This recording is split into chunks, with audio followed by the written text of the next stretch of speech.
Bendiga más. Bueno, qué bueno, hemos adorado al Señor, hemos exaltado su nombre, nos hemos gozado en su presencia y también nos hemos gozado con mirarnos unos a otros, porque el yo verlos a ustedes es muy bueno. La palabra declara que cuán bueno y deleitoso es habitar los hermanos juntos y en armonía, porque allí envía a Jehová bendición hasta que sobre. Amén. Así que el estar juntos ya es una gran bendición, mis amados hermanos, y para más bendición estar junto al Espíritu Santo, junto a la presencia del Señor. Así que preparamos nuestros corazones en esta mañana para la palabra del Señor. Padre, en el nombre de Jesús, una vez más te damos las gracias por permitirnos vivir una semana de labores, unas semanas de compromisos y actividades, pero también una semana de búsqueda, donde hemos estado leyendo tu palabra, y hemos buscado tu rostro en diferentes maneras, Señor, y bueno, hoy venimos a concluir con esta búsqueda de toda una semana para pedirte que nos bendigas y nos transfieras un mensaje a través de tu palabra o una palabra de ella que se desprenda y que edifique nuestros corazones. Señor, te damos gracias y te bendecimos en el nombre de Jesús. Amén. Bueno, quédese de pie, mi amado hermano. Vamos a abrir nuestras Biblias en el libro de San Juan, capítulo 10. Hay una serie que comenzamos hace unos dos domingos, este será el tercero, donde estábamos hablando sobre la religión versus la vida. El domingo pasado estuvimos concentrándonos en el tema de la vida y vimos algunas paradojas como vida versus vida, y tratamos de distinguir entre una vida y otra. Sabemos que es un poco complejo, porque usted dirá cómo distinguir entre vida y vida. Eso no tiene sentido, vida es vida.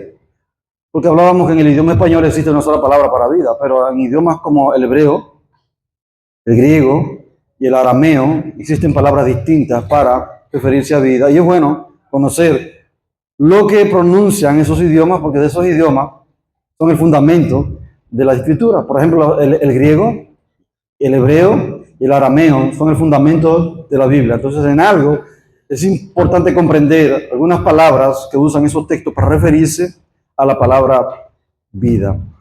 Pero vamos a seguir en esto y vamos a ver a Juan capítulo 10, versículo 10. Juan capítulo 10, versículo 10, estaremos siguiendo, abundando un poco sobre el concepto de la vida que nos fue manifestada. La vida que nos fue manifestada. Juan 10, 10 declara, el ladrón no viene sino para hurtar, ¿para qué más? Para matar y destruir. A eso viene el ladrón. Ahora Jesús declara, yo he venido para que tengan vida y para que la tengan en abundancia. Saltemos de ahí a Juan, en el libro de Juan, vamos a saltar al libro capítulo 6, versículo 44. Y el Señor declara aquí, yo soy el pan de vida. El que a mí viene nunca tendrá hambre, y el que en mí cree no tendrá sed jamás. Amén. Gracias, hermano. Pueden sentarse en esta mañana. ¿No? Hermanos, es interesante estar aquí una vez más en el nombre del Señor, para honra y gloria de Él. Estamos aquí. Y es importante tratar estos temas que hemos venido tratando por la importancia de que nuestro mundo está lleno de religiosidad. Está lleno de religiosidad. Y es importante conocer un poquito sobre la verdad en todo esto. De cómo surgen las religiones del mundo y qué es una religión. Podemos definir en primer lugar que una religión, como lo definimos anteriormente, es una iniciativa humana de acercarse a Dios por los medios propios. Una iniciativa humana de acercarse a Dios por los medios propios. No como Dios lo establece, sino como a mí me parece, como yo creo, como yo considero. No es raro que escuchemos eslogan como cualquiera busque a Dios en la manera en que lo conciba. No es raro escuchar a personas ancianas, lamentablemente hasta jóvenes, todo el que me hable de Dios en mi casa es bienvenido. Mi casa está abierta a todo lo que sea Dios. Pero una pregunta surge en medio de todo esto. ¿Todo lo que se escucha es Dios? ¿O todo lo que se oye es de Dios? Hay un problema con nuestro mundo. Nuestro mundo fue creado por el Señor generosamente. En el principio, Génesis 1:1, que dice, creó Dios los cielos y la tierra. Si usted es valiente, atrévase a investigar en toda la literatura humana, desde los periodos históricos y prehistóricos, y usted me va a decir si en algún escrito de algún sabio o de alguna religión de alguna parte del mundo haya alguien que se haya atrevido a decir, en el principio creó el Dios mío los cielos y la tierra. Yo los reto a ustedes que investiguen. Pueden investigar las religiones sumerias, las religiones babilónicas, pueden investigar las religiones pre-babilónicas, muy antiguas, y dígame si algún Dios en toda la hegemonía humana se ha atrevido a decir, en el principio yo creé los cielos y la tierra. No. Sin embargo, en Génesis 1, la palabra comienza el mismo Dios con una precisión muy marcada. En el principio creó Dios los cielos y la tierra. Entonces podemos concluir bíblicamente que los cielos y la tierra no son el resultado de una evolución aleatoria, de un desarrollo natural de organismos unicelulares que comenzaron a proliferar y después de unicelulares pasaron a pluricelulares y se comenzaron a multiplicarse hasta convertirse en bacterias, después de bacterias en gusanos, después de gusanos evolucionaron hasta convertirse en larvas. Toda esta historia que los científicos le meten a la gente en la cabeza, historias tontas por si acaso, podríamos decir entonces que la ley de gravedad surgió al azar. Las físicas y las normas físicas que rigen nuestros planetas y que hacen posible la vida, entonces surgieron al azar. La luna girando alrededor de la Tierra girando alrededor de su propio eje, la Tierra girando alrededor del Sol, todos los planetas girando alrededor del Sol con una precisión quirúrgica, que dicen los científicos que si la Tierra se apartara de su eje rotativo una milésima de segundo, habría una catástrofe en el mundo inmediatamente. Pues, una milésima que se apartara la Tierra rompería las leyes que hacen posible la vida en el planeta y se acabaría todo. Entonces, ¿cuántos años tiene la Tierra girando alrededor del Sol? ¿Usted puede decirme? ¿Alguien aquí recuerda la fecha? Amén. Pero seguro que ninguno lo recuerda. Pero yo estoy seguro que tiene más años que usted. Amén. Y tiene más años que todos los que estamos aquí. Y cuando nosotros venimos aquí, encontramos la Tierra girando. Y la luna girando. Y el sol en su lugar. Y las estrellas en su lugar. Y es muy posible que nos vayamos. Y cuando nos vayamos, la dejemos en el mismo lugar, haciendo lo mismo por siglos y siglos. ¿Quién ordenó todo esto? ¿Es el fruto de casualidades? ¿Es el fruto de caprichos naturales? No, hay una mente creadora. Por eso los científicos ya se han alejado de las teorías evolucionistas y se han comenzado a concentrarse en las teorías creacionistas. O sea, las teorías científicas se están volviendo al teísmo, o sea, una rama científica que proclama la existencia de un ser supremo, aunque no lo conocen, pero hay una mente, hay un creador, hay un iniciador, hay una mente detrás de todo este ingenio. También se utiliza el término diseño inteligente. ¿Por qué? Porque Romanos declara, porque las cosas invisibles de Él, como son su eterno poder y deidad, se hacen visibles ¿desde dónde? Desde la creación del mundo, siendo entendidas por medio de las cosas hechas. ¿Cuándo comenzaron a surgir religiones en el mundo? Cuando el hombre se separa de Dios. Yo diría, y esto no lo dice la historia, pero la primera religión comenzó con Caín. Cuando Caín, ignorando la manera en que Dios establece en la que el hombre debía acercarse a Él, y eso lo vimos en Génesis 3:21, cuando el Señor viste de pieles. Viste al ser humano de pieles. Desde luego hay toda una connotación bíblica allí, pero Dios los viste de pieles, indicando que hubo un sacrificio propiciatorio, redentor y expiatorio. En un sentido, en el principio pudimos ver a un inocente, asumiendo la culpa de un condenado o de un culpable. Vimos en el principio una sustitución penal, que aunque le parezca incómodo a los evangélicos hablar de sustitución penal, porque los evangélicos solemos hablar más bien de amor, y son más románticos que la luna, hermano. O sea, amor, y Dios es amor, y amor, y amor. Todo es un Dios de amor. Y no negamos que sea un Dios de amor, pero este Dios de amor es justo. Y regula y gobierna su universo en base a leyes. Leyes que los seres humanos hemos roto y hemos quebrado y hemos invalidado y hemos ultrajado. Leyes que representan la santidad de un ser 3 veces santo, al cual la ofensa de su santidad representa la vida de la criatura que lo hace. Por eso decimos que delante de Dios toda ofensa es capital. Todo pecado es de naturaleza capital. Cuando digo de naturaleza capital, estoy enfatizando que se paga con la vida. El pecado no es, bueno, eso lo vimos nosotros en tantas exposiciones que hicimos sobre el tema del evangelio en contexto. Podemos ver esto al revés, al derecho, al revés. Yo creo que ustedes son maestros ya en esa parte, yo supongo. Amén, en el sentido general de la palabra. Pero hermano, una ofensa a Dios no es simple. La ofensa a Dios es un desastre, es una tragedia, es una calamidad, es una hecatombe, porque en el cielo no hay ofensa a Dios, no existe eso.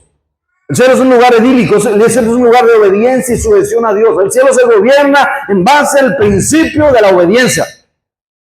Pero este principio de obediencia en el cielo, antes de que Dios creara los fundamentos de la tierra, se estableciera el círculo de la tierra según Job, estableciera los fundamentos, las bases sobre los cuales descansa la tierra. Antes de que Dios creara el principio del polvo o de la materia, Él era Dios. Pero ya existía una creación angélica en los cielos. Y allá en los cielos, antes de que el ser humano existiera, una criatura rompió el orden de la obediencia. ¿Cómo se llama esa criatura? ¿Ustedes recuerdan? Amén. Nombre original, Luzbel, el portador de luz. Fue la primera criatura que rompe el orden de la obediencia. Y hermano, desde entonces hay 2 principios que rigen nuestro universo. El principio de la obediencia y el principio de la rebelión. Y yo te pregunto en esta mañana, no me contestes, solamente en tus adentros, ¿en cuál de los 2 principios te encuentras? ¿En el principio de la obediencia o en el principio de la rebelión? O sea, ¿dónde te hallas? En el cielo comenzó la primera religión, podemos decir, aún antes que en Adán. ¿Cómo comenzó una religión en el cielo? En un ser creado que quitó la mirada de su creador. Dejó de considerarlo necesario, dejó de considerarlo como el fundamento de su vida, dejó de considerarlo importante, tan importante que no podía vivir sin él. Este ser comenzó a pensar lejos de Dios, poco a poco, comenzó a alejarse del principio de la palabra de Dios, poco a poco dejó de mirar a Dios, poco a poco dejó de observar sus palabras. Cuando escuchaba las palabras de Dios ya hacía como hacemos los dominicanos. Usted sabe, ¿verdad? Cuando a usted no le importa mucho una cosa, amén, como diciendo, ¿qué está hablando? Esto no me interesa, eso no es conmigo. Así el diablo comenzó, poquito a poquito, a alejarse de la verdad, de la palabra de Dios. Y en su corazón comenzó a surgir un principio corrupto y corruptible, donde él comenzó a centrar la atención en sí mismo. Es lo que llamamos en la teología del mundo el humanismo. Yo le llamaría el angelicalismo, porque él es un ser celestial, no es hombre. Allí comenzó esto, donde la criatura quitó la mirada de Dios y la puso en sí mismo. A partir de ahí él comenzó a hacer las cosas, ya no a la manera de Dios, como era original, sino que trató de hacer las cosas a su manera. Hermano, yo te pregunto esta mañana, ¿tu vida cristiana, tu vida de fe, está siendo dirigida a tu manera? ¿O está siendo tu vida cristiana dirigida a la manera de Dios? ¿Cómo estás viviendo tu vida de fe en el mundo? Es muy importante que tú y yo nos evaluemos a la luz de esta verdad. Estoy viviendo a la luz de la palabra de Dios, como David decía, lámpara es a mis pies tu palabra y a la vez ella es lumbrera a mi camino. Te detienes en el camino y dices, no me muevo sin el consejo de mi Dios. Tengo una decisión que tomar, pero no me muevo sin tener claro cuál es la dirección de Dios. En la pequeña clase que tuvimos el viernes, le comentaba a los hermanos que toda discusión en el creyente termina cuando Dios habla. Usted puede tener todas las dudas del mundo, usted puede tener todas las inquietudes del mundo, usted puede tener todos los argumentos del mundo, pero cuando la palabra habla, habló Dios. Y cuando Dios habla, silencio. Todo problema queda resuelto. Insisto en una pregunta. ¿En base a qué principio estás dirigiendo tu vida cristiana, tu vida de fe en el mundo donde Dios te ha dejado? Y si te ha dejado en el mundo, ¿para qué? Iglesia, ¿para qué nos ha dejado Dios aquí?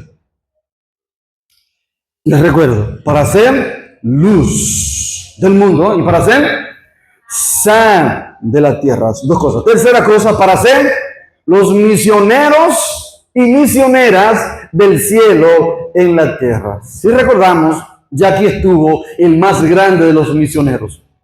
Por si acaso a la historia le ha mencionado a algún otro hombre como el más grande de los misioneros, porque los concilios suelen ser así. Cada concilio suele tener el misionero más grande del mundo, pero yo advierto, ¿quién es el misionero más grande de todo el mundo y de toda la geografía? El Señor Jesucristo. Porque fue Él cuando Dios preguntaba a quién enviaré y quién irá en nuestro nombre. Y Él dijo, heme aquí, oh Dios, envíame a mí, yo iré. ¿Qué es un misionero? Un enviado. Amén. ¿Qué es un misionero? Un enviado. En alguna medida el Señor nos ha dado un envío a nosotros, nos ha comisionado, nos ha enviado algo. ¿Alguien recuerda si Dios nos ha comisionado y nos ha enviado algo? Marcos 16, 15, ¿recuerdan? Quédense en su casa. ¿Qué dice allí? Vayan. Amén. Y la palabra y es un imperativo, es una orden. Y por todo el mundo. Y bueno, hablen de chisme, critiquen a sus vecinos, pronúnciense contra el gobierno, hagan huelga, quemen goma, maldigan a todo el mundo. ¿Qué dice la palabra? Ir por todo el mundo y predicar el evangelio a quien a ustedes les caiga bien.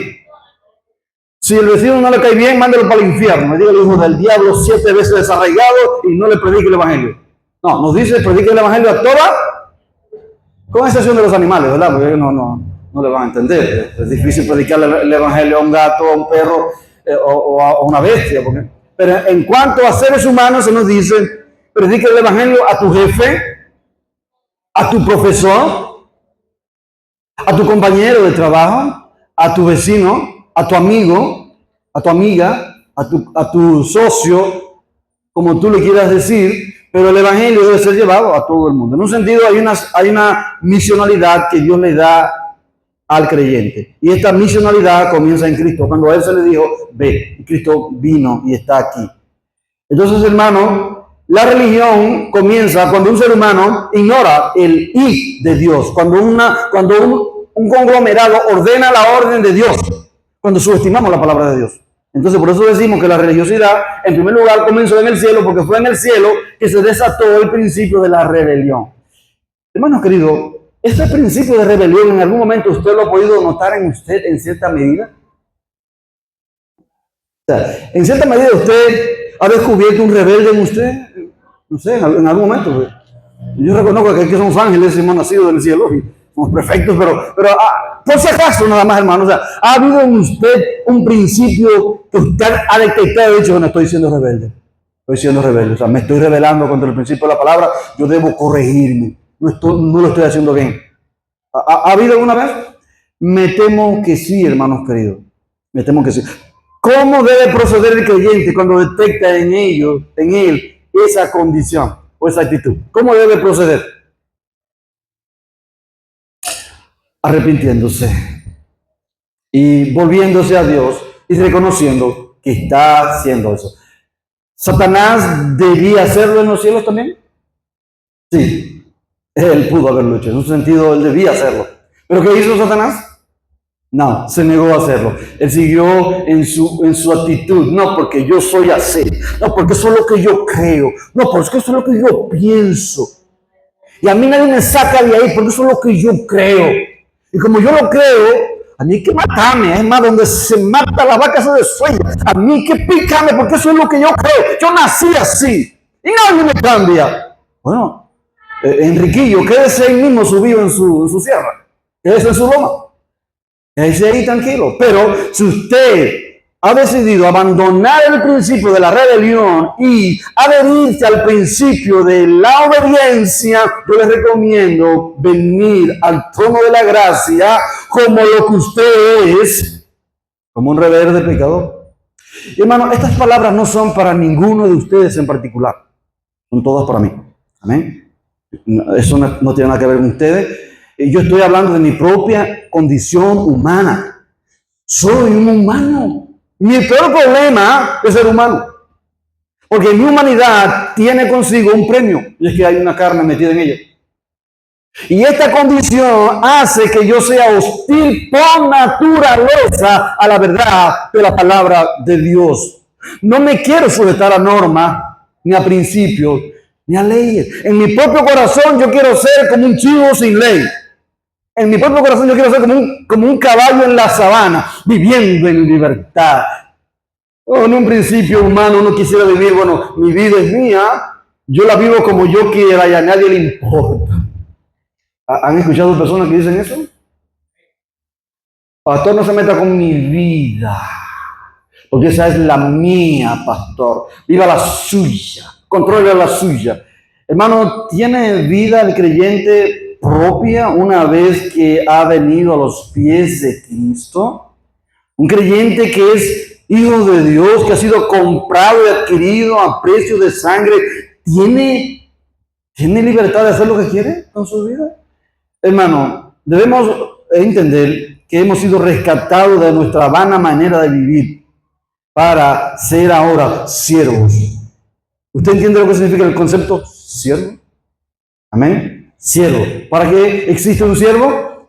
Para servir a su amo, para servir a su Señor. El deleite de un siervo es servir a aquel que lo contrató o que lo tiene como siervo. Por eso, hermanos, los evangélicos somos tan buenos empleados, somos tan buenos servidores.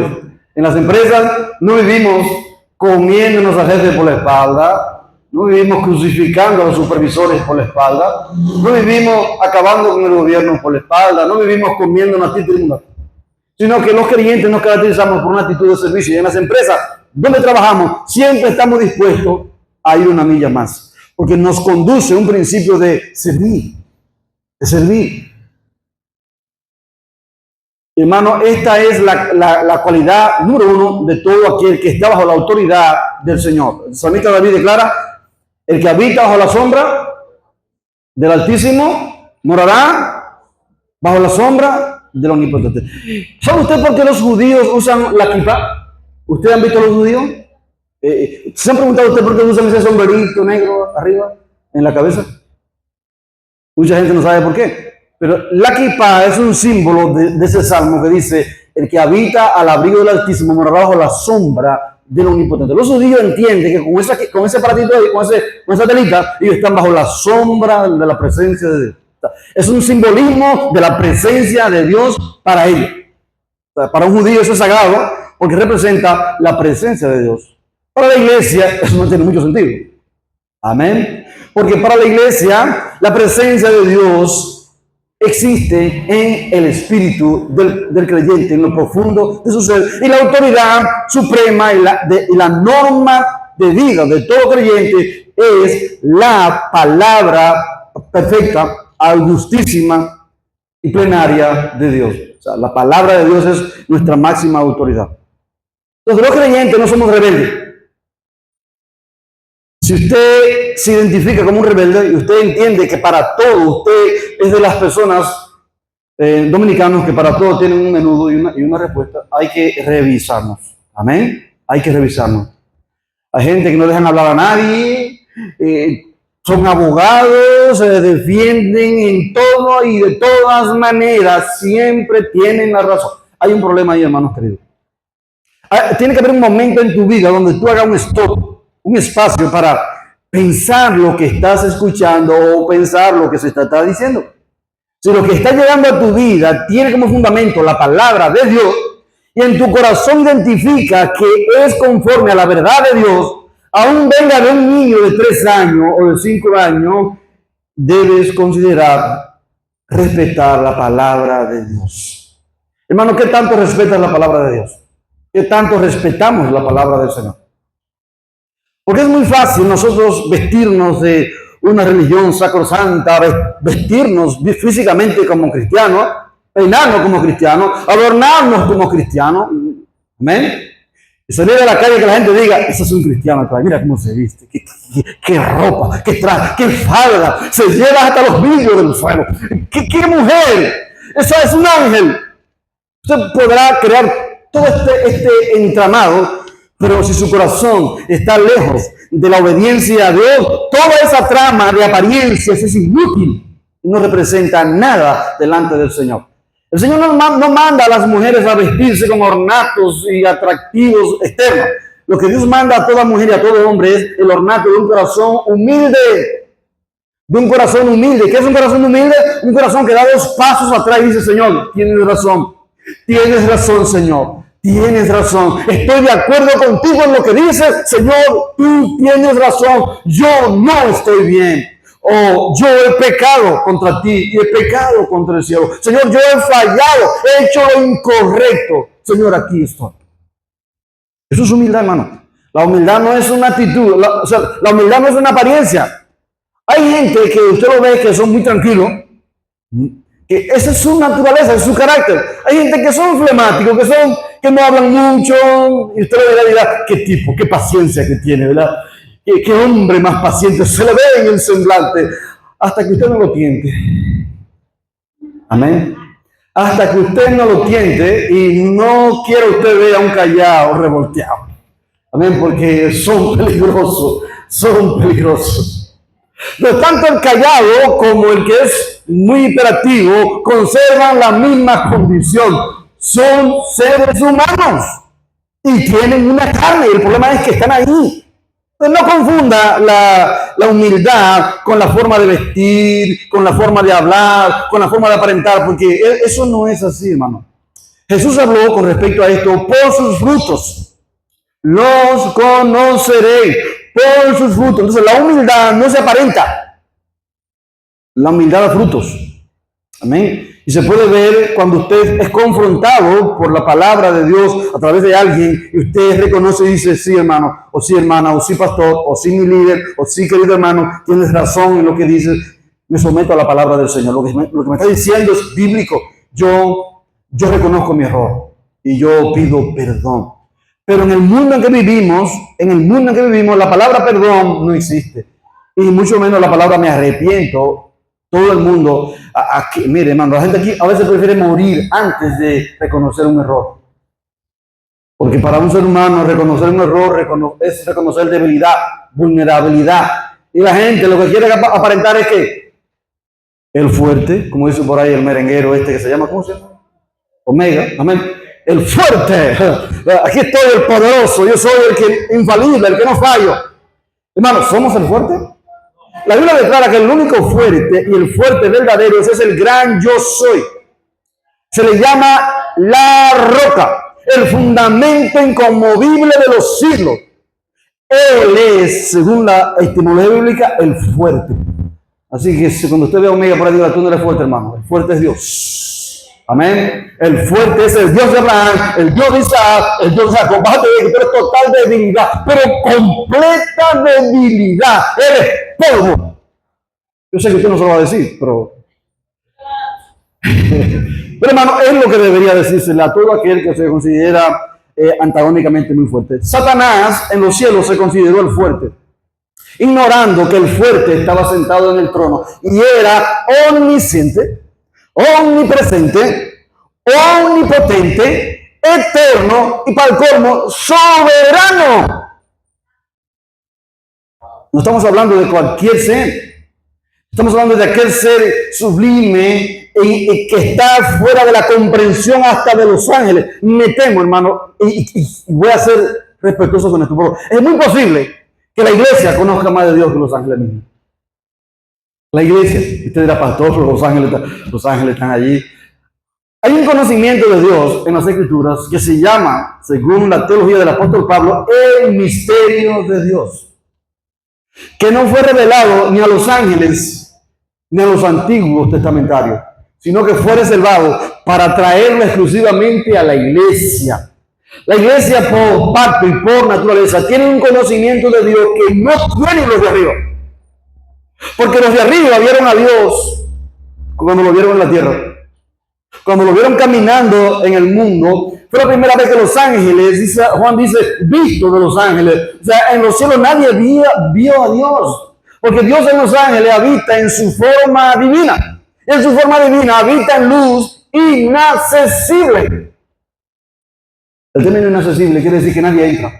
A cierta distancia de Dios, nadie se acerca. Los ángeles, los querubines y los seres angélicos, a cierta distancia ven la luz, ven el resplandor de la gloria de Dios, ven el entramado de su gloria, pero a cierta distancia tienen que humillarse, bajar el rostro, porque la luz de la presencia del ser divino es tan poderosa que aún siendo ellos seres celestiales, los quema. Nadie puede acercarse allí, hermanos queridos. Sin embargo, el eterno verbo de Dios salió de ese entramado de luz inaccesible, el que nunca fue visto en la tierra por primera vez. Amén. Los demonios cuando lo veían se hacían pipí, entre otras cosas. Amén. Caían de rodillas y decían, yo sé quién tú eres. Yo sé quién tú eres. Y Jesús le decía, silencio. Silencio, que no es tiempo. Silencio. Tranquilos. Los mandaba a callar. Los mismos discípulos no tenían una clara convicción de quién era Jesús. Por eso vimos al mismo Señor dándoles un regalo a ellos en el monte de la transfiguración y frente a ellos se transfiguró. Frente a ellos se transfiguró. No sabemos, hermanos, qué pasó allí, pero eso fue algo extraordinario. No sabemos cómo la gloria divina irrumpió a través de esa humanidad y se manifestó ante los apóstoles. Dice el apóstol Juan que, los sinópticos declaran y dicen ellos que cuando esta gloria lo iluminó, su rostro se dejó de ver y solo una luz lo iluminó, una gloria lo llenó de su resplandor. Y ellos se inclinaron a adorar en el suelo. ¿Y quién se apareció allí con ellos? Amén. Elías a un lado, amén. Allí estaban. Allí estaban allí estos hombres, Elías y Moisés al lado, y ellos se inclinaron y Pedro dijo, Señor, vamos a una vigilia ya. Vamos a hacer 3 ramadas aquí, una para ti, una para Elías, y una para Moisés, y aquí nos quedamos. Pero dice que una nube los cubrió, y en un momento los otros dos se van, y queda solamente el Señor frente a ellos. A partir de ahí, la actitud y la forma de mirar a Jesús en los apóstoles cambió radicalmente. Ellos sabían ya que estaban frente ¿a quién? A Dios, y era necesario que le obedecieran. Entonces, hermanos, estamos que la religión comienza en los cielos cuando la criatura celestial llamada Lucifer se revela y quita la mirada de Dios y la pone en sí mismo. A partir de entonces, ya en su corazón él no era el mismo. Según las Escrituras, convocó también a una gran parte de los ángeles en su revuelta, y bueno, ya conocemos la historia de que fueron sacados del cielo, del Edén celestial, viniendo al mundo. Cuando el ser humano fue creado, ese mismo ser angélico o ese ser celestial sacó a la humanidad para que también se uniera a su rebelión. Y la promesa que le hizo el ser caído, el ángel caído a Adán y a Eva, ¿cuál fue? Seréis como Dios. ¿Qué fue lo que él se creyó en los cielos? Según Isaías y Ezequiel, él decía, subiré a lo alto y en los lados del monte edificaré mi trono y me sentaré en el trono a los lados del norte y seré semejante al Altísimo. Entonces, estamos viendo que el mismo principio con el que él se engañó a sí mismo, viene y lo trae al hombre diciéndole, serás como Dios. Y hermano querido, el ser humano, lamentablemente, digo lamentablemente porque fue una tragedia, siguió el mismo nivel de rebelión y se rebeló también Adán y Eva contra Dios, y eso trajo a la humanidad la debacle en la que nos encontramos hoy en día. Dios entra en acción, hay un sacrificio propiciatorio, temporalmente Adán y Eva que estaban enemistados con Dios. Cuando Dios llamó en el jardín, ellos estaban huyendo de Dios, ellos no querían estar cerca de Dios, ellos querían alejarse de Dios lo más que podían. Había una relación rota, y no fue Adán quien la reparó, sino que el mismo Dios vino y llamó a Adán, y el mismo Dios insistió para que la relación rota se restableciera. ¿Quién ofreció el sacrificio propiciatorio para Adán y Eva? ¿Quién fue el sumo sacerdote que ofreció el sacrificio? Dios mismo, amén. Dios mismo llega, hay un altar, una criatura inocente expuesta sobre el altar, sangre es derramada, ocurre una remisión de pecado y la relación entre el hombre y Dios se restablece temporalmente. Amén. Y bueno, a lo largo de esos tiempos, Abel, cuando vinieron Caín y Abel a ofrecer sacrificio a Dios, ¿qué trajo Abel a Dios? ¿Con qué vino Abel? Bueno, trajo un sacrificio propiciatorio, trajo un holocausto, una ofrenda. Alguien dirá, pastor, entonces, porque la ofrenda de Caín fue de verduras y plantas del campo, por eso fue rechazado. No necesariamente. Porque recuerde que en el principio también eso eran formas de ofrendarle al Señor. El punto era traer lo mejor al Señor, y también habían primicias. Las primicias eran traerle a Dios lo mejor de una cosecha y traérselo a Dios como ofrenda. Eran dos cosas diferentes. Las primicias y el sacrificio propiciatorio eran cosas distintas. Quiero aclarar eso. Primicias, sacrificio propiciatorio. El sacrificio propiciatorio es una ofrenda por el pecado. Es una ofrenda para expiar, para cubrir el pecado, para quitarlo del medio, para que no sea un estorbo entre Dios y el hombre. Eso sí. La primicia era un regalo, donde cuando un agricultor tenía una buena cosecha, se asesoraba de guardar el diezmo, o sea, lo mejor de esa cosecha, para traerlo delante del Señor como ofrenda. Pero, ¿qué fue lo que pasó con Caín? ¿Por qué hubo un rechazo de la ofrenda de Caín? Porque ya en Caín había un principio de rebelión establecido en su corazón. Había un principio arrogante. Había un principio ya, no de sujeción, no de someterse, sino un principio de hacer las cosas como él quería. Y hermanos queridos, no es tu ofrenda lo que importa cuando vienes aquí. Tú puedes traer 3 millones, 5 millones, tú puedes traer aquí la ofrenda que tú quieras. Quizás hablando en términos de ofrenda. ¿Recuerdan ustedes la viuda de los evangelios? ¿Recuerdan ustedes que esta señora estaba allí en el templo y Jesús veía cómo los ricos traían, los ricos creyentes de aquellos tiempos traían grandes tesoros y los ponían en el altar, ¿verdad? Y Jesús estaba observándolo en una esquina. ¿Y qué dijo él? ¿Alguien recuerda? Todos ustedes, se lo digo en cara ya, traen diezmos y ofrendas de los que les sobra. Una palabra incómoda, ¿verdad? Hermano, ¿qué trae usted al Señor? ¿Lo que le sobra? ¿Qué ofrece usted al Señor cuando ofrenda? ¿Lo que le sobra? Bueno, me sobraron estos 10 pesos aquí, déjame dárselo al mendigo Dios allí porque lo necesita para que compre algo, ¿verdad? O sea, ¿lo que le sobra? No sé. Pero Jesús les dice a ellos, todos ustedes diezman y ofrendan de lo que les sobra. Mas esta mujer, en su pobreza, ella tuvo una actitud diferente. Ella ha dado en su pobreza todo lo que tenía. Entonces, estamos viendo que la actitud con la que hacemos las cosas para Dios es tan importante como lo que hacemos. Amén. Es muy importante, hermano, porque aquí se revelan el principio de la obediencia y el principio de la rebelión. En el mundo, las religiones se proliferaron después de Caín y Abel, porque después de Caín y Abel las naciones comenzaron a poblarse. Dios comenzó a permitir, Dios sacó a Adán y a Eva del huerto del Edén y lo puso en una periferia afuera para que labraran la tierra. Ya la tierra estaba bajo maldición, sabían que la tierra se iba a negar porque hay una maldición sobre ella, pero aún así Dios lo sacó. Pero antes de sacarlo hizo una ofrenda propiciatoria por ellos. Ellos salieron ya siendo perdonados. ¿Creen ustedes que esa ofrenda que Dios hizo por Adán y Eva solamente se practicó ahí y ya? ¿Ahí quedó? No, hermano. Esto fue el inicio de los sacrificios. En adelante, Adán y Eva sacrificaron muchos animales después.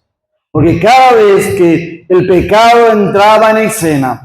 Cada vez que ellos entendían que sus conciencias se contaminaban y entendían que habían ofendido a Dios, tenían que venir a buscar el perdón de Dios, no con la mano vacía, sino que tenían que traer un sustituto penal. Adán y Eva tuvieron que sacrificar muchos corderos. Si hoy, para usted pedirle perdón a Dios, tuviera que sacrificar un animalito, ¿cuánto llevaría usted encima ya? ¿Amén? Ya usted sería un carnicero profesional, sacrificando palominos, vacas, toros y de todo, cada vez que ofendiera, ¿verdad? Pero, hermanos queridos, aunque esto se repitió en la antigüedad, recuerden que esto tenía una connotación a tiempo de una profecía futura de Cristo como el Cordero de Dios que expiaría y que resolvería el problema del pecado. Entonces las religiones comenzaron. ¿Recuerdan ustedes a la Torre de Babel? ¿Alguien lo ha leído en el Génesis, verdad? Ya en la Torre de Babel, eso fue después que pasó el diluvio. En Génesis 6, el diluvio llega, las naciones son barridas. La palabra, Dios le dice a Noé que vio que la maldad de los hombres era mucha sobre la tierra. Y Génesis 6 declara que todo el signo de los pensamientos de ellos era de continuo solamente el mal. Y Dios dijo, me arrepiento de haberlos hecho. Y Dios le dijo a Noé, traigo un diluvio. Voy a raer de la tierra al hombre que he creado. Pero la palabra declara, mas Noé halló el favor de Dios. Y Dios le dijo, hazte un arca de tal medida, calafatea la cumbrea. Y en esto consistió. El arca se construyó. Noé predicó y llamó a las naciones a entrar al arca, o sea, a arrepentirse de sus delitos, de sus pecados. El mundo que hizo Noé, caso omiso. Loco, viejo. No, ponte a trabajar, Noé, y deja esas locuras de construir un barco. Eso no tiene sentido. Noé, perdiste la cabeza, Noé. Vas a invertir tus años en eso, vas a perder tu juventud, vas a perder tu vida en eso, Noé. Pero Noé había escuchado una palabra de ¿quién? Del creador del universo, que le había dicho, traigo un diluvio. Y cuando Dios dice traigo, cuando Dios dice voy a hacer, cuando Dios promete en su palabra que algo va a suceder, algo va a suceder. Yo creo que lo que la palabra dice o fue, o es, o será. Pero nada lo detiene. Nada lo detiene. Todo lo que está escrito en este libro sobre el mundo, sobre el desenlace de nuestro mundo, va a pasar por encima de toda criatura, porque es un designio bíblico, hermanos queridos. Y Noé le creyó a Dios. Y Noé dijo, no, Dios lo dijo muy en serio, y cuando Dios habla en serio. ¿Viene un diluvio? Viene un diluvio. Dios lo dijo, yo lo creo. ¿Tentó quizás el diablo a Noé para que dudara de esa palabra? ¿Cree usted que el diablo en alguna medida hizo algún tipo de influencia, trató de convencerlo y decirle, Noé, ten compasión de ti, tu familia, deja eso, dedícate a otra cosa, ocúpate de tu vida? ¿Creen ustedes que el diablo no lo tentó? Aunque la Biblia no lo registra, podemos estar seguros de que el diablo intentó convencer a Noé de que dejara esa misión. Pero Noé mantuvo firme su convicción en Dios lo dijo, yo lo creo y no me muevo de su palabra. Aunque me mataren, yo le voy a creer a Dios. Hermano, estos son principios radicales y usted como creyente debería aferrarse a ellos. Muchas personas van a intentar desviarlo a usted del camino del Señor, si no lo han intentado ya. ¿Amén? Muchas personas van a intentar convencerlo de que usted está desperdiciando su tiempo, de que usted debería ocuparse de las cosas de aquí y no estar pensando en cosas celestiales, en cosas eternas, porque esas son, ¿cómo le llaman la gente? Esas son perdedera de tiempo, esas son alucinaciones, David, céntrate en el mundo, hermano. Pero nosotros le hemos creído a Dios porque Dios ha dicho las cosas que va a hacer. Hermano, sea radical en cuanto a Dios. En cuanto a Dios, sea radical.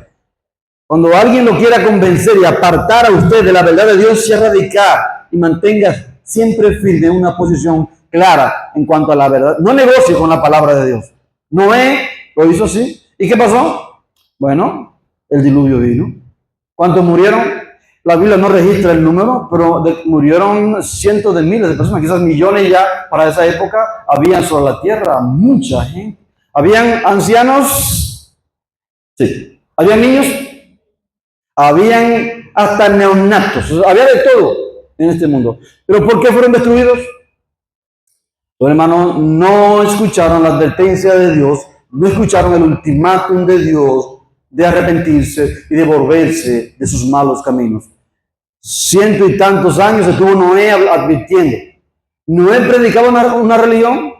Era una religión lo que Noé tenía. No, hermano, no era una religión. Era un plan de Dios. Noé no se inventó ese plan. Noé no diseñó ese plan. Ese plan vino del cielo. Y esto diferencia lo que es el evangelio de lo que es la religión. Las religiones son métodos humanos. Pero el evangelio es un plan divino. Es un plan divino y todavía el evangelio sigue siendo un plan divino. ¿Noé predicó un evangelio? ¿Qué es un evangelio? Unas buenas noticias. Unas buenas noticias. ¿Noé llevó un evangelio? Sí, Noé lo llevó. El evangelio de Dios en ese momento era que todo hombre debía volverse de sus malos caminos y entrar en el arca para salvar su vida, físicamente hablando. Pero el mundo hizo caso omiso a Dios. ¿Cómo el mundo hace caso omiso hoy al evangelio de Dios? Todos los misioneros de Dios, que somos toda la iglesia. ¿Cuántos somos misioneros aquí? Todos los misioneros de Dios, que somos nosotros, somos predicadores del evangelio. Y predicamos el evangelio. ¿Cuánta gente nos escuchan con atención? Muchos. Otros no lo hacen. ¿Eso debe desmotivarnos? ¿Noé se desmotivó? Si no fuera pastor en estos tiempos, hubiese dejado el arca sola y se hubiera ido a cualquier otro sitio. Porque alguien dirá, ¿y cómo yo voy? Esto no me está dando resultados, nadie me sigue, nadie viene, o sea, esto no es para mí, yo voy a dejar esto, Señor, búscate otra gente. Pero Noé se mantuvo enseñando, firme, enseñando, predicando, llevando la buena nueva. ¿Cuántos se salvaron entonces? Es increíble, hermano, que de todo un mundo entero, es increíble, la maldad del corazón, de todo un mundo entero, solamente Noé y su familia entraron allí en el arca. Después del arca, surge la historia de la Torre de Babel, que fue cuando las naciones comenzaron a dispersarse por el fértil creciente, por todas esas áreas, el mundo de entonces se confederó y dijo, vamos a hacer una torre. No sea que un diluvio nos sorprenda y entonces nos mate de nuevo. Vamos a autopreservarnos. Y construyeron esa gran y enorme pirámide. No sabemos si era tipo singular, pero se dice que era una enorme estructura, donde los seres humanos pensaron que se iban a guarecer de Dios. Qué tontería, ¿verdad? Si Dios decidiera destruir el mundo de nuevo, ¿ellos podrían salvarse en esa torre? Nosotros no nos imaginamos el evento violento, destructivo, catastrófico que fue el diluvio. No fue como lo pintamos en los libritos de escuela dominical. Una barquita tranquila, echándose ruido en el agua, los animalitos tranquilos, riéndose, haciendo todo bien allí. Eso fue una desgracia, fue una hecatombe, una catástrofe. El mundo se rompió prácticamente. Hubieron terremotos de proporciones inimaginables, tsunamis de proporciones inimaginables, las cataratas de los cielos, según la etimología bíblica, porciones de aguas que existen en los cielos, que según algunos teólogos profundos, son el resultado de cuando Dios dijo, sepárese las aguas de las aguas, y a lo de abajo llamó tierra, a lo seco, y a la reunión de las aguas llamó, y a lo de arriba, ¿cómo llamó? El cielo. Pero en esos cielos existe lo que se llamaba cataratas, o agrupación, amontonamiento tremendos de agua. Según la ciencia, se cree que estas porciones de agua existieron. Según los científicos estipulan, esas porciones de agua que estuvieron arriba en los cielos por mucho tiempo mantuvieron al planeta humano protegido de ciertos rayos dañinos del sol, aparte de la atmósfera, que evitaban que los seres humanos envejecieran tan prematuramente como envejecemos ahora. Algunas teorías científicas, no lo dice la Biblia, son teorías científicas. Pero sabemos que las cataratas de los cielos fueron rotas y cayó agua donde yo no sé. Pero cayó agua de arriba en proporciones abundantes. Y dice la palabra que las aguas se levantaron 15 codos más allá del monte más elevado que pudiera haber sobre la tierra. La historia ha tratado de desmentir el diluvio diciendo que el diluvio fue regional. De hecho, casi todas las religiones del mundo, desde los sumerios, los babilonios, tienen su propia historia del diluvio. Usted va a ver, Y para ellos, cada diluvio fue regional.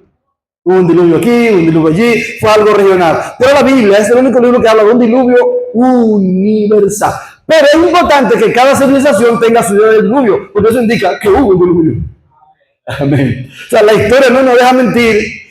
Todas las civilizaciones del mundo, desde los sumerios, los babilonios, los egipcios, todos ellos contaron, y aún las religiones pre-babilónicas y pre-sumeria, según algunos registros históricos que han encontrado los científicos, los paleontólogos, han encontrado registros de que ellos cuentan de una inundación enorme que hubo en la tierra. Entonces, hermano, lo que la Biblia dice, reitero, o fue, o es, o será. Y si la Biblia dijo que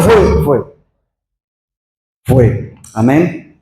Hace unos 20 años atrás, una comisión de eruditos japoneses fueron a los lados de Oriente Medio, por los lados del monte de Ararat, buscando vestigios de realmente si existió físicamente un exceso de agua sobre el planeta. Estudiando las montañas encontraron porciones de arena en lugares donde nunca debió existir arena en montes altos. Otro punto fue que también encontraron vestigios de una embarcación muy antigua, sumergida, y mapearon con satélites y encontraron restos de lo que se llama en la Biblia restos del arca de Noé. Tomaron restos de madera fosilizada y le aplicaron prueba de carbono 14 y encontraron que datan desde los tiempos del diluvio, tiempos casi de más de 3.000 a 4.000 años atrás. Hermano querido, lo que la Biblia dice, o fue, o es, o será. ¿Merece nuestro respeto la Biblia? ¿Podemos creerla como la palabra precisa, objetiva y clara de Dios? Aunque los judaizantes en nuestros tiempos quieran decir que no, que la Biblia que tenemos es una copia mal editada y que no es creíble, hermanos, nosotros creemos que la palabra que tenemos es la palabra de Dios. Es la palabra de Dios. Entonces, las religiones surgen cuando el ser humano se comienza a apartar de Dios. Y vamos a ver una lectura en el libro de Romanos, capítulo 1. Es una crítica directa a la humanidad cuando comenzaron a centrarse en sí mismo y olvidar a Dios. Romanos 1, capítulo 20. Me voy del verso 19. Porque lo que de Dios se conoce, lo reiteramos, ese manifiesto, pues Dios se lo manifestó. Porque las cosas invisibles de Él, su eterno poder y deidad, se hacen claramente visibles desde la creación del mundo, siendo entendidas por medio de las cosas hechas, de modo que no tienen excusa. Ahora, ve el verso 21. Pues habiendo conocido a Dios, o sea, a pesar de que Dios se revela, pues habiendo conocido a Dios, no le glorificaron como a Dios, ni le dieron gracias, sino que, ¿qué hicieron? Se envanecieron en sus razonamientos, y su necio corazón, ¿qué pasó? Fue entenebrecido, profesando ser sabios, se hicieron necios. ¿Por qué se hicieron necios? Verso 23. Y cambiaron la gloria del Dios incorruptible en semejanza de imagen de hombre corruptible y de ave, de cuadrúpedos y de reptiles. Por lo cual Dios también los entregó a la inmundicia en la concupiscencia de sus corazones, de modo que deshonraron entre sí sus propios cuerpos, ya que cambiaron la verdad de Dios por la mentira, véalo bien, honrando y dando culto a las criaturas antes que al Creador, el cual es bendito por los siglos de los siglos. Dice la palabra, verso 26, que Dios los entregó. Amén. Fueron entregados por parte de Dios para hacer cosas que no corresponden. Hermano, la palabra declara que el que resiste a Dios, los que resisten a Dios acarrean para sí mismo condenación. ¿Y quién es el que resiste a Dios? El rebelde. El rebelde. Amén. Cada vez que usted se encuentre leyendo la palabra y una verdad de la palabra de Dios apunte a un área de su vida que está en conflicto con la palabra de Dios y usted se niega a actuar al respecto, ¿qué está haciendo? Está siendo un rebelde. Y los que se rebelan acarrean para sí mismo condenación. ¿Es usted un rebelde? ¿Fue usted llamado a ser un rebelde? Jesús dijo en Mateo 28, venid a mí todos los rebeldes. El Señor dice, aprendan de mí que soy un rebelde. ¿Qué dice? ¿Aprendan de mí que soy? ¿Menso? No, manso. ¿Y qué más? Y humilde de corazón. ¿Y qué hallaréis? Hermano, el que no es manso ni es humilde no tiene descanso en su vida. Un creyente rebelde no tiene descanso. Un creyente que contra todo se levanta y siempre está en contra del mundo y siempre está en contra de todo, busquen en lo profundo de su corazón que esa persona no tiene paz ni tranquilidad. Pero el creyente dice proverbio que tiene paz. El impío que hace, huye, sin que nadie lo persiga, más el justo está confiado como león. Hermano, hasta aquí. ¿Es usted un rebelde o es usted un siervo de Dios?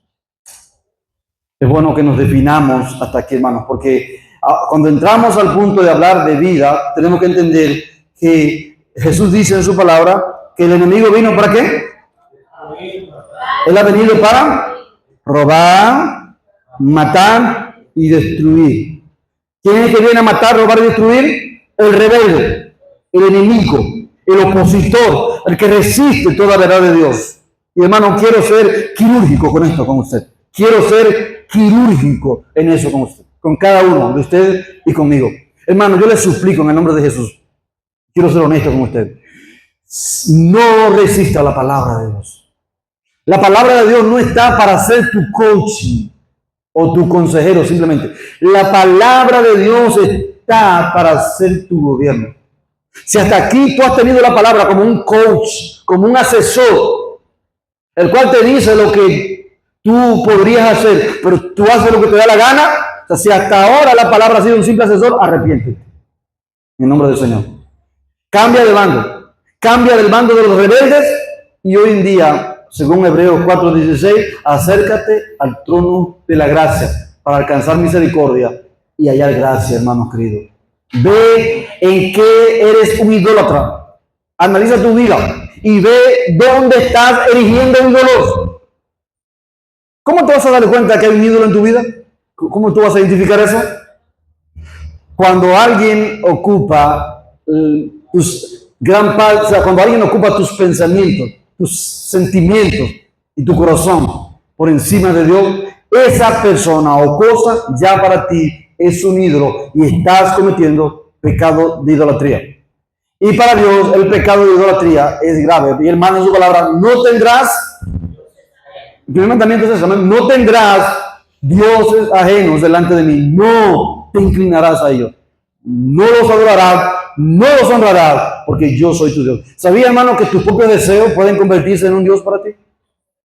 Tu deseo de comer, tus lujurias, tu deseo de alcanzar éxito, tu deseo de lograr meta, tu deseo de éxito, de triunfo en la vida. O sea, hay muchas cosas que para ti podrían convertirse en... ¿Sabías que tu esposa podría convertirse en un ídolo? ¿Sabías que tu esposo podría convertirse en un ídolo? ¿Sabías que tus hijos amados podrían, ya hace mucho tiempo, podrían venir siendo tus ídolos? Y tú estar en un gran pecado delante de Dios, honrando y dándole honra a la criatura antes que al Creador. Hermano, en todo eso tenemos que evaluarnos a la luz de la palabra y preguntarnos, ¿estoy yo adorando a alguien que no sea el Dios que me creó? Y aquí voy con los jóvenes. También un novio o una novia podría convertirse en un ídolo. Amén.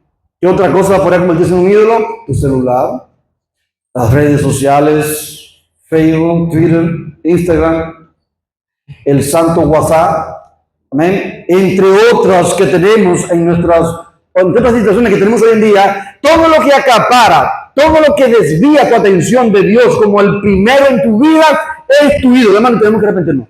Y no voy a entrar más en detalle, porque hay muchas cosas que se pueden convertir en nuestros ídolos, aún nuestro propio trabajo, y muchas cosas, hermano. Así que tenemos que evaluarnos, en primer lugar, en qué manera lo que yo hago puede estar sustituyendo a Dios en mi vida. Y volver a la palabra y recordar lo que Jesús dijo a la multitud. ¿De quién es la imagen que está escrita aquí? Ellos dijeron, del César. ¿Y qué le dijo el Señor? Pues dad al César lo que es de César y a Dios lo que es de Dios. Hermanos queridos, cuidémonos de WhatsApp, cuidémonos de Facebook, cuidémonos de las redes. Nos están drenando espiritualmente. Hay una tentación del diablo y esa nos está matando Facebook. Y WhatsApp ni se diga. Eso está acabando con nosotros. Nos levantamos en la mañana y eso es arriba, abajo. Y mientras más usted busca, más cosas hay que ver. Y mientras más usted da esa página, eso es infinito, eso no se acaba. Usted se levanta y se queda ahí y le dan las 9 de la mañana. Fácilmente usted no llega al trabajo porque está ocupado en su gran tarea de ver Facebook. Ay, patrón, excúseme, se me hizo tarde viendo el Facebook. Ay, yo te pago para eso. Ese es tu trabajo. Pero hermano, no tenemos tiempo para leer la palabra, porque cuando leemos la palabra, suena el tin, tin, tin del celular. Déjame ver. Amén. Ya solté la Biblia, ya perdí la conexión, ya no vuelvo a leer la Biblia. Horas se me van a ir, pero vean a cuenta. Yo leeré la Biblia un poquito más tarde. Y esas son distracciones, hermanos, que se están convirtiendo en ídolos para nosotros. Yo no digo que usted no revise una red social. Yo no digo que usted no revise un WhatsApp o un Facebook. Usted tiene su derecho, usted puede hacerlo. Pero la palabra declara, hágase todo decentemente y en orden. Buscar primeramente el reino de Dios y su justicia. Si usted se descuida, hermano, su vida de oración se verá seriamente mermada. Porque hoy en día hasta existen grupos donde envían la palabra diaria. Y ya la gente no quiere leer la Biblia. No oyen audio para el colmo, amén. El evangelio de hoy, amén. Ahí está, un versículo bíblico aislado, que no es puesto en contexto, no es analizado, no es estudiado, sino un versículo bíblico ahí abierto, cualquiera, amén. Y ahí está, ya usted leyó la Biblia del día. Hermano, no nos dejemos engañar. A Dios lo que es de Dios. Al César, démoslo lo que es suyo. Pero hermanos, no confundamos los papeles y nos dejemos engañar. Esto también puede convertirse en una religión que nos puede drenar la vida espiritual. El creyente necesita tiempo de calidad para con Dios. Apague eso de vez en cuando. Apáguelo. Póngalo en vibrador. O si no, desconéctelo. Cuando usted va a orar, cuando usted va a leer la palabra, apáguelo, mejor dicho. Apáguelo, se lo advierto, Apáguelo, porque eso, con todo esto es un avance tecnológico. ¿Creen ustedes que no hay algo del diablo metido ahí? Hermano, quiero decirle que el diablo, gran parte de la ciencia del mundo que pululan en nuestro medio, incluyendo la inteligencia artificial, no se encuentra usted que hay fuerzas ocultas del enemigo detrás de todo esto, porque aunque la inteligencia artificial es un auge nuevo, de una nueva fase de tecnología, hay cosas ocultas ahí, Hay cosas ahí que usted no sabe y que usted no conoce. Si usted se descuida de esto, usted va a ser inutilizado mentalmente, va a perder la capacidad analítica, la capacidad de raciocinio y de pensar. Esto terminará pensando por usted. ¿Cuántos son? Hay que tomar una decisión hoy en la casa, hay que hacer algo. Déjame yo consultar la inteligencia artificial. En mi casa tenemos un hochelito, queremos hacer una inversión. A ver qué tú me dices, ChatGPT, sobre qué hago. Amén. Ahí está ChatGPT diciéndonos todo lo que tenemos que hacer. A resumir cuenta, eso nos va a anular, hermano, con el tiempo nos va a anular. Hay un predicador que proclama que hay un desmonte de la humanidad en el mundo de manera vertiginosa. Hay un desmonte de humanidad. Y todos estos medios tenemos que aprender a usarlo con sensatez. Porque aunque son beneficiosos en algunas cosas, son mortíferos en otras. Y yo insisto, hermano, la palabra declara que en los últimos tiempos la ciencia se aumentaría a niveles descomunales. Y me temo que el mundo tiene un Dios. Hello. Me temo que el mundo tiene un Dios. Tiene un príncipe. Jesús lo dijo. El príncipe de este mundo. El mundo tiene su Dios. Tiene su religión. Tiene su espíritu. Tiene su gobierno. El mundo tiene su sistema de conducta. Y usted y yo estamos en el mundo, pero no somos del mundo. Entonces, en el mundo, todos tenemos que verlo con pinzas. Con pinzas, espérate, con cuidado, amén. No es todo lo que tú me quieras decir, mundo, tengo que ver si lo que tú me dices está conforme a la palabra. Espérate, amén. 2 Corintios 10, 5. Derribando argumentos y todo el tibet que se levanta contra el conocimiento de Dios, llevando todo pensamiento preso, su preso es, quiera o no, a la obediencia a Cristo. Entonces, en todos mis amados hermanos, seamos meticulosos. ¿Qué hay de disfraz en lo que está llegando a mí? ¿Qué hay de oculto? Porque el diablo nunca va a traer sus mentiras abiertamente. Él nunca te dirá, soy el diablo. Aquí todo, viene a engañarte, ¿eh? Vine a engañarte, vine a arrastrarte, vine a hacer contigo. Él nunca te va a decir eso. Él se va a vestir de cosas agradables y de cosas buenas y de cosas que te parecen bien. Como dicen los jóvenes, nice, cool. Amén. Ese es el idioma de ellos, amén. Amén. Y ellos están en su ambiente y para ellos todo es sano y todo es bueno. Los más viejitos vemos las cosas y las vemos con pinza y vivimos aconsejando. Yo iba aconsejando a mi hija y al hijo mío, los muchachos, amén, espérate, no todo lo que brilla es oro. Hay que ver lo que hay detrás, qué es lo que hay ahí. Padres que están aquí, orientemos a nuestros hijos y guiémonos en medio de esta revolución de inteligencia y en medio de esta revolución tecnológica en la que estamos, que Dios no sea sacado de nuestras casas, sino que Dios ocupe el primer lugar en nuestra familia. Seamos guías de nuestras familias, hermanos queridos, y enseñémonos a distinguir lo bueno de lo malo, lo correcto de lo incorrecto, lo que es de Dios de lo que no agrada a Dios. Hombres que están aquí, ustedes son los pastores de su casa. Aquí aquí usted tiene, bueno, no sé si, aquí usted tiene un siervo de Cristo, para no decir que yo soy el jefe de ustedes, mi pastor. Amén. Usted tiene aquí un siervo de Cristo que lo guía, pero el pastor suyo es el Señor Jesucristo, porque Él también es mi pastor, Él es el pastor de los pastores. Pero en su casa, ¿quién es el pastor? Yo no puedo meterme en su casa a pastorear. Por muy pastor que yo sea aquí, yo no puedo ir a la casa de Diana a pastorear. Yo le puedo dar un consejo a mi hija Diana y decirle, Diana, mira, en tal cosa, en tal situación, actúa así, o haz lo otro, o haz aquello, o sobera, o aquello de ustedes. Les puedo dar una orientación, pero yo no puedo inmiscuirme en los asuntos personales de ustedes al punto de que yo sea un gerente en su casa, al punto de que cuando ustedes me vean digan que viene el pastor a meterse en lo que no tiene que meterse al de luz. Amén. Ya viene el pastor, amén. No, hermano, no puedo. En su casa usted es la pastora. Si su esposo no es creyente, la pastora es usted. Si su esposo es el creyente, su esposo es el pastor y usted la copastora. Amén. Ahí están juntos los dos, guiando al rebaño. Pero hermano, enarbolemos la verdad de la palabra de Dios en nuestras casas y convirtámonos en baluarte de la verdad de Dios. Cuidémonos de la religiosidad del mundo, que nos está invadiendo desde afuera hacia adentro. En esta mañana, mis amados hermanos, que Dios nos bendiga y nos dé luz.